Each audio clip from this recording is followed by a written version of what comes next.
en plus vieux. L'allongement de l'espérance de vie est tel aujourd'hui. Forcément, on doit adapter un petit peu l'âge de la pension. Que le standard européen aujourd'hui en matière d'âge de pension est de 67 ans. Donc la réforme, elle est indispensable. Et donc ceux qui travailleront un peu plus longtemps, effectivement, auront souvent une pension un peu plus élevée. Il y a tout un travail de pédagogie, d'explication qui est nécessaire.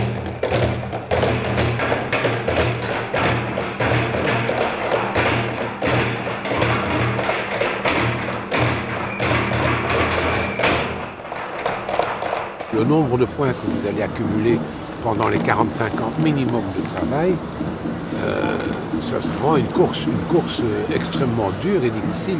Au bout d'un certain temps de non-travail, vous ne serez plus rémunéré, ce qui n'était pas le cas jusqu'ici. Dès qu'on a vu ce qui avait marqué entre les lignes du projet Baclaine, on a tout de suite compris où il voulait en venir, donc on s'est mis tout de suite en route. Il ne faut pas oublier qu'il y a jusqu'il y a quelques années, il y avait un fonds de pension de 12 milliards de réserves pour les pensions. Et tout ça a été mangé par le gouvernement, par les gouvernements, pas seulement par celui-ci. Avec déjà ce qui nous ont servi les gouvernements précédents, eh bien, ma pension sera moindre que ce qui était prévu, d'au moins 100 €. Et 100 € sur une petite pension, c'est énorme. Hein. Donc avoir travaillé toute sa vie pour avoir juste des clopinettes, c'est inadmissible. C'est mettre les gens vraiment dans la misère quand ils deviennent vieux. Une civilisation se reconnaît à ce qu'on fait de ces jeunes et ces vieux.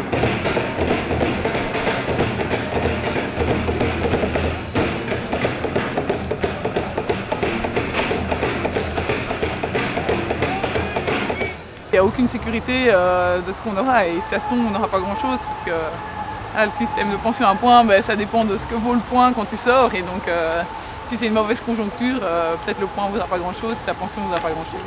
Même ceux qui ne manifestent pas, que ce soit jeune ou moins jeune, il n'y en a aucun qui veut être pensionné à 67 ans. Et donc le gouvernement fonce dans ces réformes.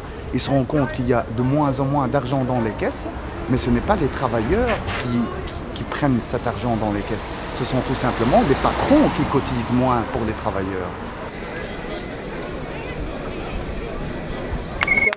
Un message à laisser aux jeunes, ce serait quoi? Les jeunes, ne pas se laisser faire, redresser la tête, même si on dit « oh ça sert à rien, les manifs, etc. » Si, dès qu'on résiste, eh bien, ils reculent. Et la peur doit changer de côté. Si les gens se mobilisent, si les jeunes se mobilisent aussi, eh bien, la peur va changer de côté. C'est-à-dire que c'est les patrons et ce gouvernement qui aura peur, et pas nous. Pour l'instant, les gens courbent la tête, ils doivent redresser la tête.